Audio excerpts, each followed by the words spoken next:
Welcome to inspire physics classes friends.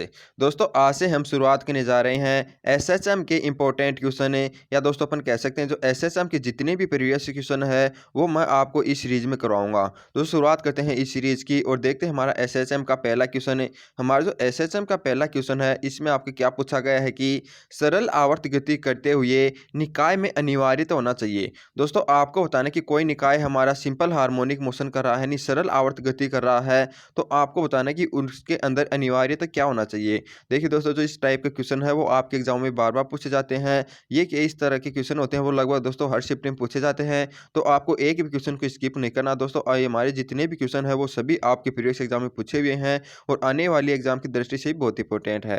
तो इस question का जो राइट आंसर जाएगा वो जाएगा ऑप्शन नंबर बी वाला यानी जड़त्व तथा प्रत्यास्थता। एंड दोस्तों याद रखना हमारा कोई भी एसएचएम यानी कोई भी निकाय है जो एसएचएम कर रहा है दोस्तों एसएचएम करने के लिए इसके अंदर दोस्तों जड़त्व एवं प्रत्यास्थता का होना आवश्यक है। क्योंकि दोस्तों हम जानते हैं जैसे आप स्प्रिंग से समझ सकते हैं दोस्तों यदि अपन स्प्रिंग को यदि इस प्रकार से दबाएंगे तो दोस्तों यानी कि यदि अपनी इस यानी अवस्था में परिवर्तन का विरोध नहीं करेगा तो दोस्तों ये एसएचएम नहीं करेगा। और दोस्तों इसके अंदर प्रत्यास्थता भी होना चाहिए यानी कि यदि अपन इसको यहाँ पर दबा देते हैं तो छोड़ने के बाद यानी वह वापस भी आनी चाहिए। तो यानी दोस्तों वह वापस आएगी तभी इस प्रकार से गति कर पाएगी। यदि प्रत्यास्थता नहीं होगी तो इसको दबाकर यहाँ पर छोड़ देंगे तो यहाँ पर ही रह जाएगी। यानी दोस्तों हमारी सरल आवर्त गति करने के लिए निकाय के अंदर जड़त्व तथा प्रत्यास्थता दोनों का ना अनिवार्य है। तो इस प्रकार से इसका राइट हो जाएगा ऑप्शन नंबर बी वाला। अब नेक्स्ट क्वेश्चन है हमारा जो सेकंड क्वेश्चन है इसमें क्या दिया हुआ है कि सरल आवर्त गति में किसी कण की कला दर्शाती है यानी टी समय पर दर्शाती है। दोस्तों आपको बताना है यानी हमारी कोई भी सिंपल हार्मोनिक मोशन है यानी सरल आवर्त गति है उसके अंदर दोस्तों यानी हमारी टी समय पर यानी इसकी कोई भी कला होती है यानी दोस्तों हमारा जो इसका फेज होती है वो आपको बताना है कि किस किस बात को यानी दर्शाती है यानी हमें किस किस बात का अनुमान लगवाती है। टी समय पर केवल कण की स्थिति या टी समय पर केवल कण की गति यानी गति की दिशा या टी समय पर केवल कण की स्थिति तथा दिशा दोनों या इनमें से कोई भी नहीं। दोस्तों इसका जो राइट आंसर हो जाएगा वो जाएगा ऑप्शन नंबर बी वाला। दोस्तों याद रखना कोई भी हमारी सिंपल हार्मोनिक मोशन है उसके अंदर दोस्तों टी समय पर जो हमारी कला होती है यानी जो फेज होती है वो इसके कण की दिशा एवं दोस्तों इसकी स्थिति दोनों दर्शाती है। क्योंकि दोस्तों अपन जानते हैं यदि हमारा फेज डिफरेंस यानी पाई/2 हो तो हम जानते हैं दोस्तों हमारी कण यहाँ पर होती है इसकी वेलोसिटी की जो डायरेक्शन होगी दोस्तों वहाँ पर शून्य हो जाएगी और हमारी नीचे की ओर होगी। यहाँ पर दोस्तों यदि इस पर है यानी फेज तो यहाँ पर अपन जानेंगे दोस्तों हमारा जो ये तो हो जाएगा विस्थापन और इसकी जो हमारी वेलोसिटी की डायरेक्शन हो जाएगी वो इस तरफ हो जाएगी। यानी दोस्तों हमारी जो ये जो सरल आवर्त गति के अंदर दोस्तों कला होती है वो टी समय पर कण की स्थिति एवं गति दोनों को दर्शाती है। तो इसका राइट आंसर जाएगा ऑप्शन नंबर सी वाला। अब देखते हैं नेक्स्ट क्वेश्चन है हमारा जो थर्ड क्वेश्चन है इसमें क्या दिया हुआ है कि एक कण नियत कोणीय वेग से किसी वर्त की परिधि में घूम रहा है तो यह निम्न में से कौन सा कथन सत्य है। दोस्तों हमें क्या बताना है कि एक है हमारा कोई भी कण है या दोस्तों यानी बॉडी है वो दोस्तों यानी किसी सर्कुलर पाथ में इस प्रकार से घूम रहा है। तो आपको बताना कि कण की गति सरल आवर्त गति होगी या कण या किसी एक व्यास पर इसका प्रक्षेप सरल आवर्त गति होगा या किसी भी व्यास पर कण का प्रक्षेप सरल आवर्त गति होगा या निम्न में से कोई नहीं। दोस्तों आपको बताना कि यानी इस प्रकार से यदि ये पार्टिकल है वो मूविंग कर रहा है सर्कुलर पाथ पर तो दोस्तों आपको बताना कि इसका यानी गति ही है वो सरल आवर्त गति होगी या दोस्तों किसी अन्य एक व्यास पर इसका जो प्रक्षेप होगा वो हमारा सरल आवर्त गति होगा या किसी भी यानी इसका जो हमारा व्यास होगा उस पर इसकी जो प्रक्षेप होगा वो सरल आवर्त गति होगा। दोस्तों आपको याद रखना होगा हमारा सरल आवर्त गति के अंदर क्या होता है कि दोस्तों पार्टिकल होता है वो एक निश्चित बिंदु के इर्द गिर्द इस प्रकार से यानी सरल आवर्त यानी सरल रेखीय गति करता है। इसी को ही अपन सिंपल हार्मोनिक मोशन कहते हैं। यदि दोस्तों यानी यह वर्ताकार पथ पर घूम रहा है दोस्तों संपूर्ण गति में यानी एक गति के अंदर तो हमारा इस प्रकार से कोई कंडीशन नहीं हो रही कि यानी कि एक ही बिंदु की इर्द-गिर्द गति करे यानी दोस्तों ये तो आवर्त गति कर रहा है लेकिन सरल आवर्त गति नहीं होगी तो हमारा ए वाला ऑप्शन तो नहीं होगा। और दोस्तों याद रखना यदि कोई वर्ताकार पथ पर गति कर रहा है तो यदि दोस्तों अपन किसी व्यास के सापेक्ष इसका प्रक्षेप देखते हैं यानी दोस्तों हमारा कण यदि यहाँ पर होता है तो इसका प्रक्षेप यहाँ पर हो जाएगा। यदि कण यहाँ पर आ जाता है तो इसका प्रक्षेप यहाँ पर फिर कण यहाँ पर आ जाता है तो यह प्रक्षेप यहाँ पर फिर यहाँ से दोस्तों यहाँ पर यदि कण यहाँ पर आ जाएगा तो इसका प्रक्षेप हो जाएगा। तो यहाँ पे अपन देखते हैं कि दोस्तों इस पर जो व्यास पर जो प्रक्षेप होगा वो इस प्रकार से रहेगा यानी कण ये जैसे यहाँ पर आ जाएगा तो इस पर प्रक्षेप इस प्रकार से जाएगा फिर वह फिर से इधर आएगा तो दोस्तों प्रक्षेप वापस इधर आ जाएगा। यानी दोस्तों अपन देखते हैं किसी भी व्यास पर जो हमारा वर्तीय गति के अंदर जो कण का प्रक्षेप होता है वो इस प्रकार से होता है नहीं सिंपल हार्मोनिक मोशन की तरह होता है। तो इसका राइट हो जाएगा ऑप्शन नंबर सी वाला। यानी दोस्तों कण है कोई वो किसी नियत कोणीय वेग से किसी वृत्त की परिधि पर घूम रहा है, तो दोस्तों यानी किसी भी व्यास पर जो कण का प्रक्षेप होगा वो हमारा सरल आवर्त गति हो जाएगा। लेकिन दोस्तों कण की गति हमारी सरल आवर्त गति नहीं होगी, तो इस प्रकार से इसका राइट हो जाएगा ऑप्शन नंबर सी वाला। अब देखते हैं नेक्स्ट क्वेश्चन है। आपका जो चौथा क्वेश्चन है इसमें क्या दिया हुआ है कि एक सरल आवर्त गति को समीकरण F T is equal to 10 sin 20t plus 0.5 के द्वारा प्रदर्शित किया गया है, तो सरल आवर्त गति का आयाम होगा। देखिए दोस्तों ये क्वेश्चन है, आप इसको इक्वेशन को भी याद रखना होगा। जो इक्वेशन होती है ये हमारी होती है a is equal to sine omega T plus five. तो यहाँ पर अपन देखते हैं कि दोस्तों यानी कि जो अब यानी a का मान होता है दोस्तों, ये आयाम होता है, ये हमारा कोणीय आवर्ती होती है, t होता है हमारा यानी किस समय पर हमें दिया हुआ है, और ये आगे दोस्तों जो फाइव होता है यहाँ पर ये होता है हमारा फेज डिफरेंस यानी कलांतर। तो दोस्तों इस प्रकार से हमें यहाँ पर इसमें क्या पूछा गया है कि गति का आयाम होगा। तो दोस्तों यहाँ पर जो हमारा मान होता है वही हमारा गति का आयाम हो जाएगा। तो इस प्रकार से यहाँ पर दोस्तों इस सरल आवर्त गति का जो आयाम हो जाएगा हमारा 10। इसका राइट हो जाएगा ऑप्शन नंबर सी वाला। दोस्तों ये इक्वेशन है ये भी आपको याद रखनी होगी, इस पर से यानी आपको कुछ भी पूछ सकता है, या दोस्तों आपको कोई भी इक्वेशन दे दी तो यहाँ से दोस्तों आपको आयाम या फिर यानी यहाँ से कोणीय आवर्ती या दोस्तों हमारा जो फेज डिफरेंस होता है इसका मान डायरेक्ट पूछ सकता है इक्वेशन से। तो ये जो इक्वेशन का रूप होता है दोस्तों ये होता है y is equal to a sine omega T plus five. तो यहाँ से हमें आयाम का मान पूछा गया, तो हम जानते हैं आयाम आगे होता है, तो यहाँ पर ये मान हमें 10 दिया हुआ है। तो इसका जो सरल आवर्त गति का जो आयाम हो जाएगा वो जाएगा ऑप्शन नंबर सी वाला। अब है नेक्स्ट क्वेश्चन है हमारा जो पांचवा क्वेश्चन है, इसमें क्या दिया हुआ है कि सरल आवर्त गति करते हुए कण का आयाम a तथा कोणीय वेग v है, तो अधिकतम वेग तथा अधिकतम त्वरण का अनुपात होगा। यानी दोस्तों हमें क्या दिया हुआ है कि हमारी कोई भी एक सिंपल हार्मोनिक मोशन आपको दी हुई है, सरल आवर्त गति दी हुई है, इसका दोस्तों जो आयाम है वो हमें a दिया हुआ है, और दोस्तों इसका जो कोणीय यानी वेग है वो हमें ओमेगा दिया हुआ है। तो हमें बताना है कि अधिकतम वेग तथा अधिकतम त्वरण का अनुपात होता है। तो दोस्तों याद रखना जो हमारा सरल आवर्त गति के लिए दोस्तों जो अधिकतम वेग का मान होता है यानी v मैक्सिमम, वो याद रखना हमेशा ओमेगा ओ होता है। और दोस्तों आपने पता होगा कि जो हमारा जो एक्सीलरेशन होता है यानी जो हमारी अधिकतम त्वरण का मान होता है यानी a मैक्सिमम, दोस्तों वो होता है हमारा ओमेगा स्क्वायर a। तो याद रखना दोस्तों अधिकतम वेग होता है ओमेगा a और अधिकतम त्वरण होता है ओमेगा स्क्वायर a। यदि दोस्तों इन दोनों का यदि अपन अनुपात निकालेंगे तो a से हमारा a कैंसिल हो जाएगा, एक ओमेगा से a स्क्वायर कैंसिल हो जाएगा। तो यहाँ से दोस्तों इसका जो अनुपात में प्राप्त होता है वो 1/ओमेगा के बराबर प्राप्त हो जाएगा। तो इस प्रकार से इसका राइट हो जाएगा ऑप्शन नंबर बी वाला। दोस्तों देखिए ये क्वेश्चन है वो आपको डायरेक्ट थ्योरिकल भी पूछ सकता है, यानी अधिकतम कोणीय वेग तथा अधिकतम त्वरण का अनुपात होता है, यानी हमारा जो कोणीय वेग होता है उसके बराबर है, या कोणीय वेग के व्युत्क्रमानुपाती के बराबर है, या ए ओमेगा के बराबर है। दोस्तों थ्योरेटिकल भी पूछ सकता है। तो आपको याद रखना अधिकतम वेग होता है हमारा ओमेगा ए, अधिकतम त्वरण होता है ओमेगा स्क्वायर ए। तो यहाँ से इन दोनों का यदि अपन अनुपात निकालते हैं तो हमें 1/ओमेगा प्राप्त होता है। तो यहाँ से इसका राइट हो जाएगा ऑप्शन नंबर बी वाला।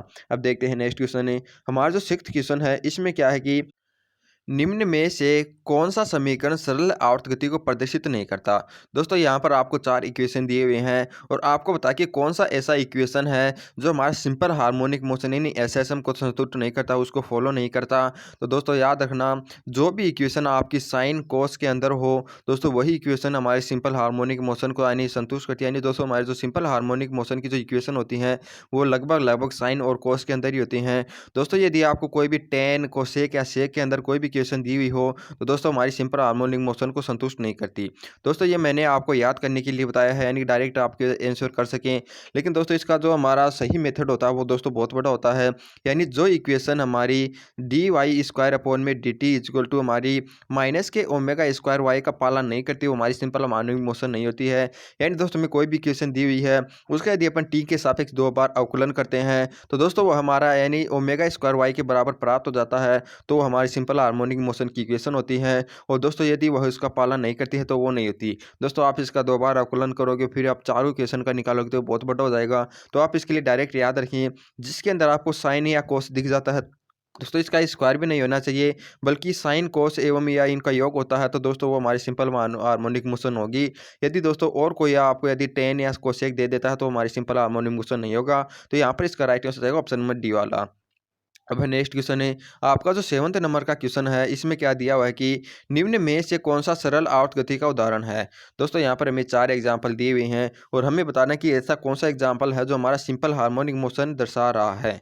तो दोस्तों पहला ऑप्शन हमें क्या दिया कि दो सिरों पर तनी हुई डोरी से यानी गुजरना है। दोस्तों हमारी कोई 2 सिरे हैं, उसके अंदर कोई डोरी तनी हुई है। तो इस डोरी से दोस्तों जो तरंगे गुजरती हैं, तो दोस्तों ये हमारे बिल्कुल सही है। इसका राइट हो जाएगा ऑप्शन नंबर ए वाला। यानी दोस्तों कोई भी यानी डोरी तनी हुई है, उसको यदि अपन यानी कि जो तरंगे गुजरती हैं, तो उसके कंडीशन में क्या होता है कि दोस्तों हमारे जो कण होते हैं, यानी कि ये वाले कण यानी दोस्तों इस प्रकार से गति करते हैं। पहले ये करेगा, फिर ये करेगा, फिर ये करेगा। इस प्रकार से दोस्तों हमारा ऊर्जा का संचरण होता है। तो इस प्रकार से दोस्तों यहाँ पर हमारी सिंपल हार्मोनिक मोशन है। यानी दोस्तों सिंपल हार्मोनिक मोशन के लिए क्या होना चाहिए कि कोई भी कण है वो सरल रेखा में एक निश्चित बिंदु के इर्द गिर्द इस प्रकार से यानी कंपन करना चाहिए, वहाँ पर हमारे सिंपल हार्मोनिक मोशन है। यदि अपन तनी हुई डोरी में देखते हैं तो दोस्तों हमारे जो कण होते हैं इसके इस प्रकार से गति करेंगे, ये वाला कण भी इस प्रकार से गति करेगा। तो यानी यहाँ पर सिंपल हार्मोनिक मोशन पाई जाती है। हमारा जो दूसरा एग्जाम्पल है इसमें क्या दिया हो कि पृथ्वी का अपनी अक्ष के परितः घूर्णन। यानी दोस्तों कोई भी पृथ्वी है वो अपनी यानी अक्ष के परितः यानी घूर्णन कर रही है यदि ये पृथ्वी, तो दोस्तों यानी कोई भी ग्रह यदि घूर्णन करता है अपने अक्ष के अनुदिश से, तो दोस्तों हमारे सिंपल हार्मोनिक मोशन नहीं होता, क्योंकि मैंने बताया था कि सिंपल हार्मोनिक मोशन की कंडीशन के लिए ये लागू होना चाहिए। तो दोस्तों अपन कहीं पर भी नहीं देखते हैं कि यहाँ पर इस प्रकार से गति करती हो। यानी दोस्तों ये हमारी आवर्त गति है लेकिन सिंपल हार्मोनिक मोशन नहीं है। ऐसे ही दोस्तों हमारा सी एवं डी वाले ये भी नहीं होंगे। इसका राइट हो जाएगा ऑप्शन नंबर ए वाला। अब है नेक्स्ट क्वेश्चन है हमारा जो 8 नंबर का क्वेश्चन है, 8 नंबर का। इसमें क्या दिया हुआ है कि एक पिंड वर्तीय पथ पर एक समान चाल से गति कर रहा है तो इसकी गति होगी।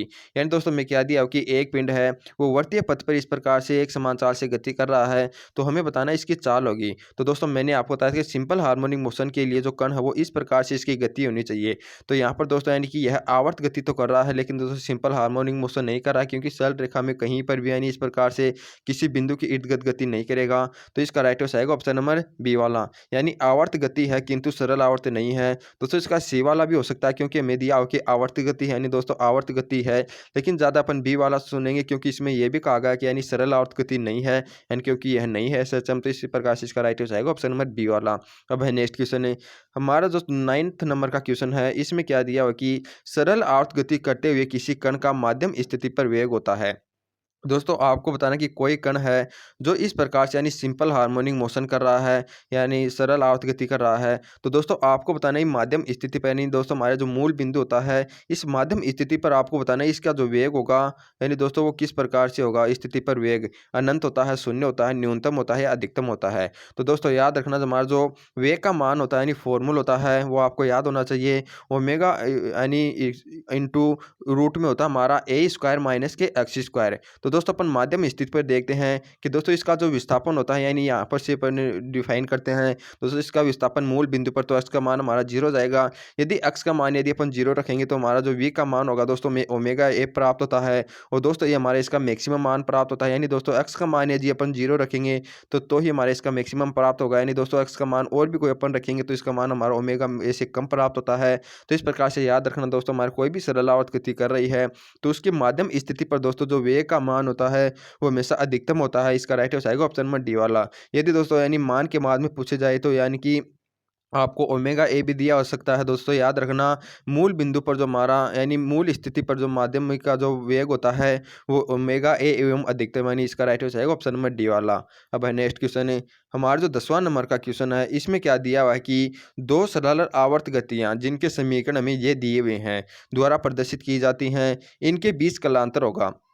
दोस्तों आपको बताना कि ये दो इक्वेशन है तो इनके बीच कलांतर क्या होगा। दोस्तों हमारी जो पहली इक्वेशन है इसको अपन इस प्रकार भी लिख सकते हैं, जो ए यानी दोस्तों इसको अपन कोस के अंदर चेंज करेंगे तो हमारा पाई/2 या दोस्तों हमारा कितना हो जाएगा ओमेगा टी माइनस के एल्फा, और ये हो जाएगा माइनस के पाई/2। तो यहाँ से अपन देखते हैं कि दोस्तों मैंने आपको इक्वेशन बताया था, एंड दोस्तों यहाँ पर इनकी जो कला होती है ये वाली, ये हमारी कला होती है इक्वेशन से। और दोस्तों इसके अंदर अंतर कितने का है, यहाँ पर ओमेगा टी एल्फा है, यहाँ पर भी ओमेगा टी माइनस एल्फा है।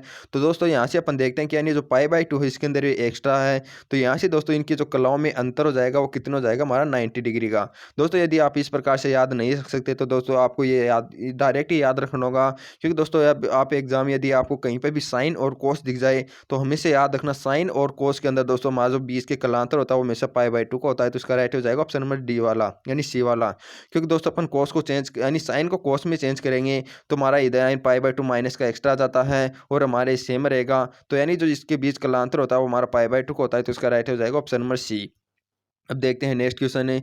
हमारा जो 11th नंबर का क्वेश्चन है, इसमें क्या दिया हुआ है कि सरल आवर्त गति में माध्यम स्थिति में विस्थापन y पर कण का वेग होगा। यानी दोस्तों आपको बताना कि हमारा कोई एक कण है जो सिंपल हार्मोनिक मोशन कर रहा है इस प्रकार से। तो दोस्तों हमारा जो यदि कण का जो विस्थापन है वो में y दिया हुआ है, तो यहाँ पर आपको बताना है कि इसकी वेलोसिटी का मान कितना होगा। तो दोस्तों मैंने पहले वाले क्वेश्चन में बताया था कि इसका जो वेलोसिटी का जो फॉर्मूला होता है वो ओमेगा इंटू रूट के अंदर ए स्क्वायर माइनस के एक्स स्क्वायर होता है। यहाँ पर दोस्तों में जो विस्थापन है वो में y दिया हुआ है, तो इसका जो विस्थापन हो जाएगा वो वाई स्क्वायर हो जाएगा। तो इस प्रकार से इसका राइट हो जाएगा ऑप्शन नंबर बी वाला, यानी ओमेगा अंडर रूट में ए स्क्वायर माइनस के वाई स्क्वायर। तो इसका राइट हो जाएगा ऑप्शन नंबर बी। दोस्तों ये फॉर्मूला है आपकी वेलोसिटी का सिंपल हार्मोनिक मोशन के अंदर, तो आपको ये डायरेक्ट याद रखना होगा। अब देखते हैं नेक्स्ट क्वेश्चन है। हमारा जो अगला क्वेश्चन है 12वां नंबर का, इसमें आपको दिया हुआ है कि एक एसएचएम की समीकरण y is equal to A sine 2π/nt plus alpha हो तो इसकी टी समय पर कला होगी।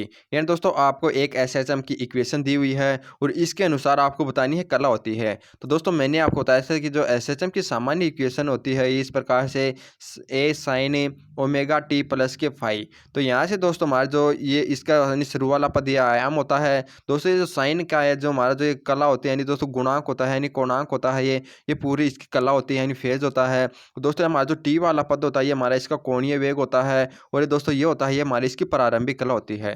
दोस्तों में पूछा गया है टी पर यानी समय टी पर इसकी कला कितनी होगी। दोस्तों टी पर जो कला होगी यानी ये पूरी हमारी इसकी कला होती है, तो इसका राइट हो जाएगा ऑप्शन नंबर सी वाला। यानी दोस्तों टी समय पर यदि आपको कोई इक्वेशन से कला पूछी जाए, दोस्तों हमारा जो साइन का जो ये कोणांक जितना भी होता है ये पूरी ही इसकी टी समय पर कला होती है। दोस्तों यदि प्रारंभिक कला पूछी जाए तो प्रारंभिक कला का मतलब यानी टी बराबर 0 पर, यानी दोस्तों इसके अंदर अपन टी बराबर का मान 0 रखते हैं तो हमारी इसको प्रारंभिक कला वो हमारी ये वाली प्राप्त हो जाती है यानी केवल एल्फा।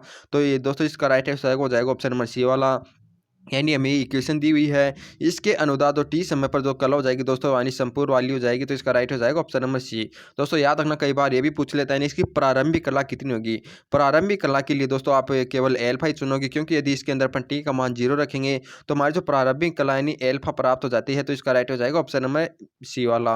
अब है नेक्स्ट क्वेश्चन है हमारा जो 13 क्वेश्चन है, इसमें क्या दिया हुआ है कि एक कण की गति समीकरण Y X is equal to A cos omega T minus theta है तो कण का अधिकतम वेग होगा। यानी दोस्तों आपको बताना कि हमारी सिंपल हार्मोनिक मोशन का इक्वेशन दिया हुआ है और इसे बताना है कि इसका जो हमारा वेग होगा अधिकतम वेग कितना होता है। दोस्तों मैंने आपको बताया जो अधिकतम वेग होता है वो याद रखना है इसका हमेशा माध्यम स्थिति पर होता है, क्योंकि दोस्तों अपन जानते हैं इसका जो फॉर्मूला होता है वो हमारा v is equal to omega into root के अंदर ए स्क्वायर माइनस के एक्स स्क्वायर होता है। यानी दोस्तों हमारा जो x का मान न्यूनतम कब होगा, यानी दोस्तों यानी x का मान 0 होगा तभी हमारा जो v का मान होगा मैक्सिमम होगा। यानी दोस्तों यदि x का मान यदि अपन न्यूनतम रखेंगे यानी 0 मूल स्थिति पर जब हमारा v का मान मैक्सिमम प्राप्त हो जाएगा, और वो प्राप्त कितना होता है यानी इसका मान यदि अपन 0 रखेंगे तो ए स्क्वायर का रूट हमारा ए हो जाएगा, ये हमें प्राप्त हो जाता है ओमेगा ए। यानी दोस्तों में इसका कोणीय वेग कितना दिया हुआ है ओमेगा और आयाम में कितना दिया हुआ है ए, तो इसका भी दोस्तों हमारा जो मैक्सिमम वेलोसिटी हमारी कितनी हो जाएगी ए ओमेगा, तो इसका राइट हो जाएगा ऑप्शन नंबर बी वाला। दोस्तों क्वेश्चन आपको किसी भी टाइप में पूछ सकता है, ये 2-3 टाइप से पूछा जाता है। आप एक तो ये पूछा जाता है कि वेलोसिटी का दोस्तों हमारा जो मैक्सिमम मान होता है वो कहाँ पर होता है, तो याद रखना दोस्तों हमारा ये माध्यम स्थिति पर होता है। दोस्तों ये कितना होता है, ये हमारा होता है ए ओमेगा होता है। यदि ये पूछा जाए दोस्तों आपका माध्यम स्थिति पर वेग होता है तो दोस्तों वो मैक्सिमम होता है। तो इस प्रकार से इसका राइट हो जाएगा ऑप्शन नंबर बी वाला। यानी दोस्तों 3 टाइप के क्वेश्चन पूछे जाते हैं यहाँ से, ये तीनों ही आपको याद रखने हैं। अब हमारा 14 नंबर का क्वेश्चन है दोस्तों, हमारा जो 14 क्वेश्चन है इसमें क्या दिया हुआ कि मान लो कि पृथ्वी के व्यास के अनुदिश एक सिरे से दूसरे सिरे तक सुरंग खोदी गई है। यदि सुरंग में कण गिरा दिया जाता है तो वह पृथ्वी के केंद्र पर पहुँच स्थिर हो जाएगा, या पृथ्वी के एक सिरे से तथा दूसरे सिरे पर स्थिर हो जाएगा, या केंद्र के चारों ओर सरलावर्त गति करेगा, या पृथ्वी के एक दूसरे सिरे तक एक यानी पृथ्वी के दूसरे सिरे तक पहुंचकर वहां से स्पेस में पलायन करेगा। यानी दोस्तों हमें क्या दिया हो कि आपके पास यानी हमारी जो ये पृथ्वी है दोस्तों उसके बीचों बीच यदि कोई सुरंग खोद दी जाए और इसके अंदर दोस्तों यहाँ से कोई यदि अपन कोई कण को छोड़ देते हैं, तो आपको बताना कि ये जो पदार्थ दोस्तों यह वानी यहाँ से पलायन कर जाएगा, या केंद्र पर आकर स्थिर हो जाएगा, या दोस्तों दूसरे सिरे पर स्थिर हो जाएगा, या यहाँ पर इस प्रकार से इसके यानी कि अंदर के ए यानी इधर उधर यानी सरलावर्त गति रहेगा। दोस्तों इसका राइट हो जाएगा ऑप्शन नंबर सी वाला। यानी दोस्तों यह केंद्र के चारों ओर यानी दोस्तों इसके इर्द गिर्द यानी सरलावर्त गति करने लग जाएगा, तो इसका राइट हो जाएगा ऑप्शन नंबर सी वाला। क्योंकि दोस्तों हम जानते हैं हमारा कोई भी यदि इस पृथ्वी के अंदर सुरंग खोदेंगे तो दोस्तों यानी कि यहाँ से दोस्तों इसका यानी बल यानी हमारा ग्रेविटी का मान बढ़ता जाएगा, यानी वेलोसिटी का मान बढ़ेगा। तो केंद्र पर दोस्तों इसकी वेलोसिटी का मान मैक्सिमम हो जाएगा। फिर जैसे ही आ जाएगा दोस्तों यानी कि वापस इसमें यानी विपरीत बल लगेगा का यहाँ पर आते तो ये यहाँ पर स्थिर हो जाएगा। फिर से दोस्तों केंद्र की ओर बल लगने के कारण यहाँ पर आएगा। फिर यहाँ पर इसकी वेलोसिटी का मान कम हो जाएगा, फिर यहाँ से कम होते होते यहाँ पर पहुँच जाएगा। तो इस प्रकार से दोस्तों ये हमारी सिंपल हार्मोनिक्स करते ही रहेगा यदि अपन पृथ्वी के बीचों बीच यदि सुरंग में कोई पदार्थ को छोड़ देते हैं तो यहाँ से इसका राइट हो जाएगा ऑप्शन नंबर सी वाला। अब है नेक्स्ट क्वेश्चन है हमारा जो अगला क्वेश्चन है 15 नंबर का। इसमें क्या दिया हुआ है कि एक कण का सरल आवर्त गति में त्वरण होता है। दोस्तों आपको बताना कि एक कण है उसके अंदर दोस्तों हमारा जो सरल आवर्त गति का जो त्वरण होता है वो हमेशा शून्य होता है, हमेशा स्थिर रहता है, उच्चतम यानी चरम अवस्था में होता है या उच्चतम संतुलन अवस्था में होता है। यानी दोस्तों आपको दिया हुआ कि कोई एक कण है जो इस प्रकार से सिंपल हार्मोनिक मोशन कर रहा है, तो इसका दोस्तों जो त्वरण का जो फॉर्मूला होता है वो भी याद रखना। जो हमारा दोस्तों त्वरण का फॉर्मूला यानी ए का ए इक्वल टू होता है एल्फा बराबर भी मान सकते हैं दोस्तों, वो हमारा होता है माइनस के ओमेगा स्क्वायर एक्स होता है। दोस्तों इसका मान मैक्सिमम कहाँ पर होता है, जब हमारा एक्स का मान है दोस्तों आया यानी जो एक्स का मान यानी मैक्सिमम होगा तब दोस्तों ओमेगा जो हमारे इसका त्वरण का मान होगा वो मैक्सिमम प्राप्त होगा। और दोस्तों यदि एक्स का मान 0 होगा यानी दोस्तों माध्यम स्थिति पर इसका जो त्वरण का मान होता है वो न्यूनतम होता है। तो इस प्रकार से इसका राइट हो जाएगा ऑप्शन नंबर सी वाला। यानी दोस्तों एक्स का मान यानी अधिकतम कहाँ पर होगा यानी चरम स्थिति पर, यानी दोस्तों हमारा जो कण होगा यदि वह चरम स्थिति पर है तो उसके अंदर एक्सीलरेशन का मान हमारा उच्चतम होगा। तो यदि यानी माध्यम स्थिति पर है तो एक्सीलरेशन का मान हमारा शून्य यानी न्यूनतम हो जाएगा। तो इस प्रकार से इसका राइट हो जाएगा ऑप्शन नंबर सी वाला। यानी दोस्तों हमारा जो एक्सीलरेशन होता है सरल आवर्त गति के अंदर वो उच्चतम होता है चरम अवस्था में, जिसका राइट हो जाएगा ऑप्शन नंबर सी। अब देखते हैं नेक्स्ट क्वेश्चन है हमारा जो 16 नंबर का क्वेश्चन है। इसमें दिया हुआ है कि सरल आवर्त गति करते हुए कण के संबंध में निम्नलिखित में से कौन सा कथन सत्य नहीं है। दोस्तों हमें बताना कि कोई एक कण है जो सरल आवर्त गति कर रहा है, तो आपको बताना कि इसके यानी संबंध में कौन सा कथन सत्य नहीं है, यानी दोस्तों असत्य कथन कौन सा है।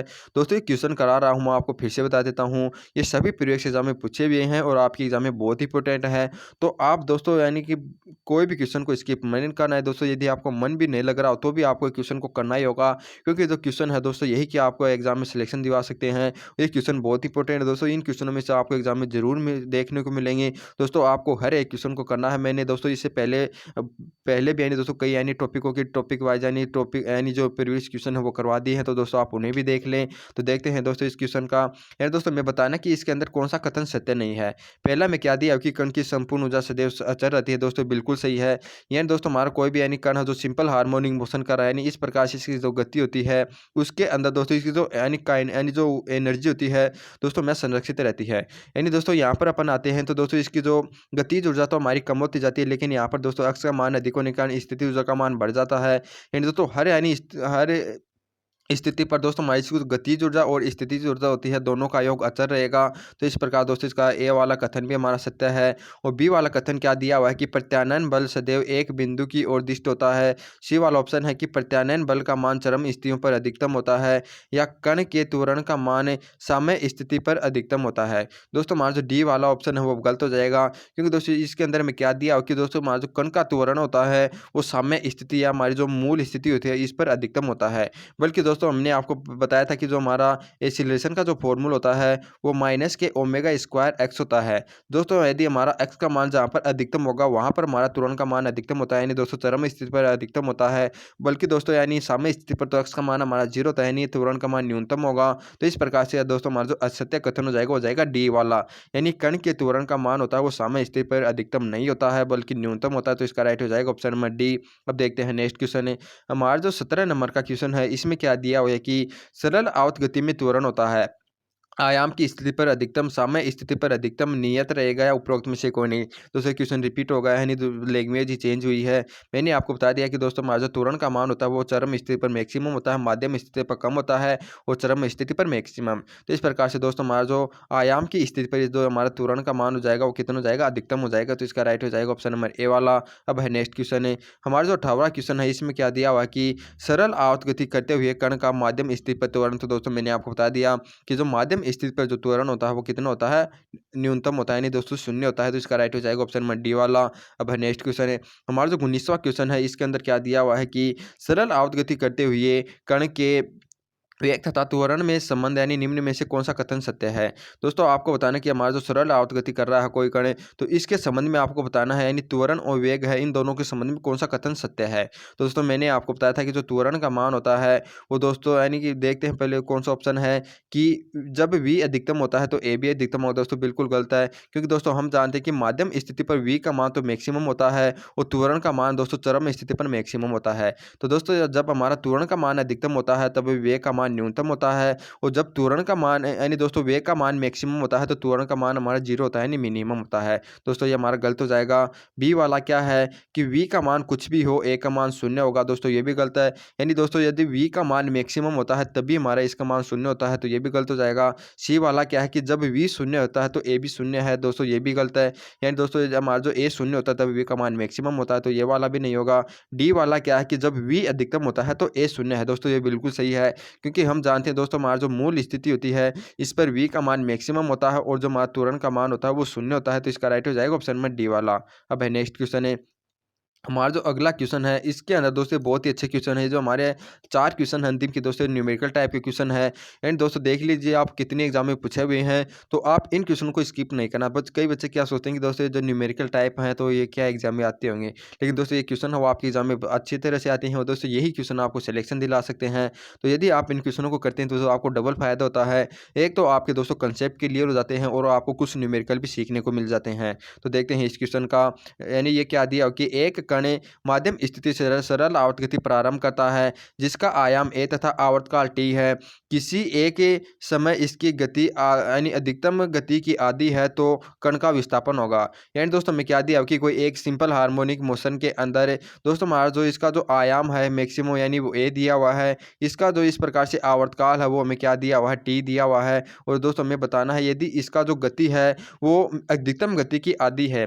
दोस्तों हम जानते हैं अधिकतम गति हमारी ओमेगा ए है। यदि इसकी स्पीड का मान हमारा ओमेगा ए बाई 2 हो तो हमें बताना है इसका विस्थापन कितना होगा, यानी दोस्तों यानी कि यह कण कहाँ पर स्थित होगा। तो दोस्तों मैंने आपको बताया था कि हमारा जो वेलोसिटी का जो फॉर्मूला होता है वो ओमेगा ए यानी और इंटू में ओमेगा अंडर रूट में ए स्क्वायर माइनस के एक्स स्क्वायर होता है, और हमें दोस्तों वी का मान कितना दिया हुआ है यानी अधिकतम जो वेग होता है इसका हाफ है, तो वी का मान दोस्तों ये रखे लेंगे और इसको यदि अपन आगे सोल्व करेंगे तो हमारा हो जाएगा ओमेगा स्क्वायर के माइनस का ए स्क्वायर, ओमेगा से ओमेगा कैंसिल हो जाएगा। यदि दोनों पदों का यदि अपन वो वर्ग करेंगे तो इधर तो ए स्क्वायर बटे 4 हो जाएगा, और दोस्तों इधर कितना हो जाएगा ए स्क्वायर के माइनस के एक्स स्क्वायर। दोस्तों इसको इधर लाएंगे तो हमारा जो एक्स स्क्वायर हमारा कितना प्राप्त हो जाएगा, नहीं दोस्तों ए बटे 4 है, ए स्क्वायर बटे 4 इसमें से ए स्क्वायर घटाएंगे तो दोस्तों हमारा कितना बच जाएगा 3 बटे 4 के ए स्क्वायर। यदि दोस्तों अपन इसका अंडर रूट करेंगे तो रूट 3 ए अपॉन में 2। दोस्तों आपको समझ में आ गया होगा, यानी दोस्तों हमारा जो इस यानी जो वेलोसिटी का इक्वेशन होता है उसमें वी का मान अपन ओमेगा ए बाई 2 रखेंगे